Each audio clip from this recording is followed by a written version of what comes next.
Um, if you look at internet search volume for GameStop, it trends steadily downward till about late 2020, and then something happened where interest went straight up, and you probably know what I'm talking about.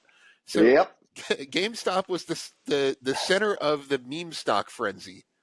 Now Well, they were the first they were the meme first. stock Yeah, I guess frenzy. that's fair. They weren't the first. There were other companies that got caught up in that business as well. Yeah, but later, I think, right? Right. The one that became front page headlines globally was Yes, and I'm pretty GameStop. sure that's the only one they've Yeah, made a movie about so far. yeah, Uh, yeah. so it was obviously the center of the meme stock frenzy, at least at first, like you Sure. just said. Um, so one of the most common questions I was getting around that time, because I'm a value investor at heart. I don't do Yeah, bubbles. I don't do expensive companies, anything like that. right. How can we tell the difference if something's a true, momentum rally, like you see real momentum there, and it's a business with legs and things like that, between that and just a frenzy or a bubble or something like that? I was curious to get your opinion on that. Sure, sure. And Jim and I decided as soon as that started happening that we would not talk to anybody. That did not stop reporters globally. I was getting calls in languages I couldn't figure out what they were. I'm sure. Uh, uh, and Jim and I knew instantly and immediately what caused the meme, to what caused it to be different than everything else, and no one ever got it right. And I'm happy to share that. I am happy to share that with you.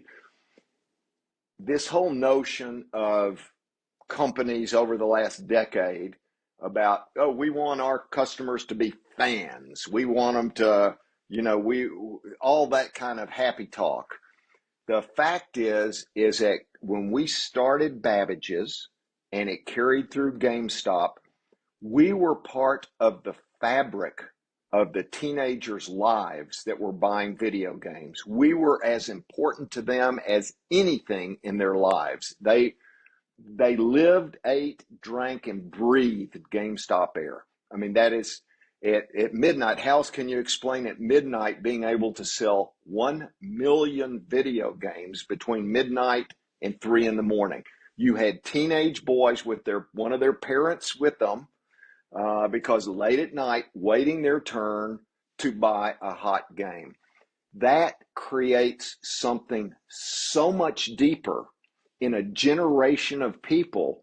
So you end up, go 20 years fast forward to 2020, you have people who are 30 or 40, in their 30s or 40s, who measured time in their life by the release of a video game.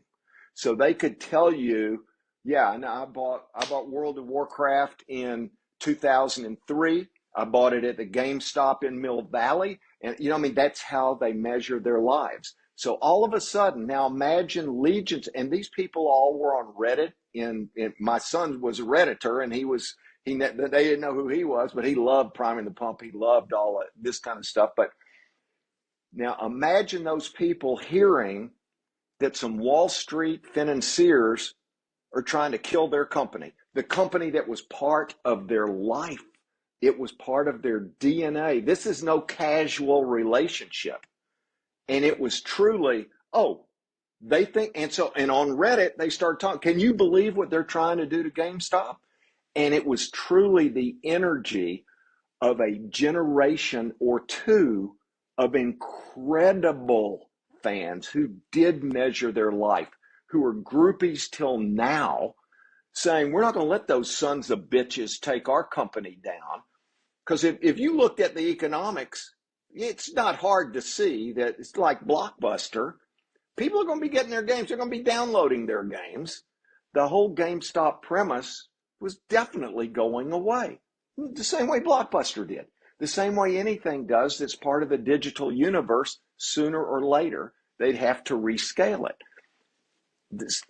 That didn't matter. It was the offense that 20 or 30 years worth of loyal customers took at Wall Street messing with their memories.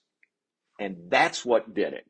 And I'm telling you, Jim and I saw that come because we started with the card at Babbage's. And when you get your 10th punch, you get a free piece of software. And we watched people, they way outweighed the value of that card because it was the experience. We didn't hire people to work in our stores unless they were big time gamers. So anyone who wanted to walk through the door could actually have a mind meld with a GameStop employee who knew the games backwards and forwards. And the market knew that because they gave free games to our employees because they knew our people were real gamers. And so that's what started. It took the historical best customers of GameStop to rally, to get mad, to create what is now known as a meme stock. And then they took it. Meme stocks have gone into other things where you can, as an investor, you can look at them and maybe they're in the gray area or not. But with GameStop, there was no question. It's what it was. It can't be any longer with the advent of digital capability to download things in memory and speed, all that kind of stuff. It was bound to happen. And I didn't think it was a bad move when it was being shorted. It's to me, it was kind of an obvious move, but the meme thing, I did enjoy watching. Yeah, it's what makes shorting stocks so difficult. Yep. It can go the wrong way very easily, no matter how much it makes sense. Yep. Um, Yeah.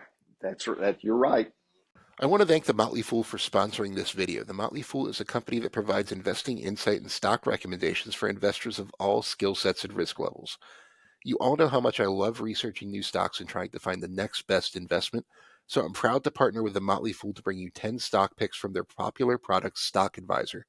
Stock Advisor has beaten the market by more than 4 times, so go to fool.com/Frankel to get your 10 stock picks now. The Motley Fool Stock Advisor returns are 650% as of April 16th, 2024, and are measured against the S&P 500 returns of 148% as of April 16th, 2024.